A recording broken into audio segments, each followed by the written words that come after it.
আমি বিবেকানন্দের একটা কথা জানি, ওনাকে যখন জিজ্ঞাসা করা হয়েছিল যে এডুকেশন কি, উনি বলেছিলেন education is the manifestation of perfection in man. অর্থাৎ শিক্ষা হচ্ছে মানুষের মধ্যে যে নৈপুণ্য, যে দক্ষতা, যে গুণাবলী আছে তার বহিঃপ্রকাশ।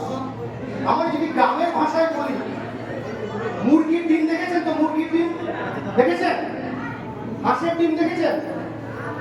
দেখবেন হাঁসের মনোযোগটা ভালো থাকে না বলে আমরা হাঁসের ডিমগুলো তা দেওয়ার জন্য মুরগির কাছে নিয়ে আসি, মুরগির পেটের নিচে দিয়ে দিই হাঁসের বাচ্চাটা বের করার জন্য।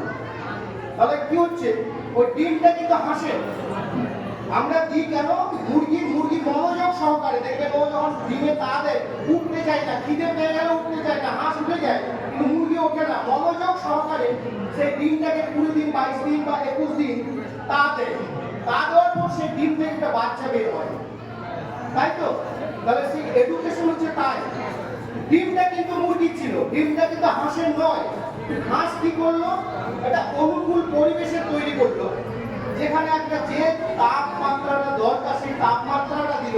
হয়তো সেই পরিবেশটা তৈরি না করলে ডিমটা নষ্ট হয়ে যেত, সেই ডিম থেকে একটা সুন্দর বাচ্চা জন্ম হতো না। তাহলে আমরা যারা শিক্ষক, আপনার এই কম্পিউটার সেন্টারে যারা শিক্ষক বা পৃথিবীর যেই শিক্ষক, আমরা কেউ শিক্ষা দিতে পারি না। We are unable to teach, we only help to learn. We are not teachers, we are facilitators. অর্থাৎ পৃথিবীতে কারো ক্ষমতা নেই কাউকে শিক্ষা দেওয়া। কারো মধ্যে যে আগুনটা আছে, একটা শিশুর মধ্যে যে আগুন আছে, সেই আগুনটাকে আপনি উদ্ভাসিত করতে পারেন। তার মধ্যে যে নৈপুণ্য, যে দক্ষতা আছে, যে সমৃদ্ধি আছে, তার একটা বহিঃপ্রকাশ করতে পারেন।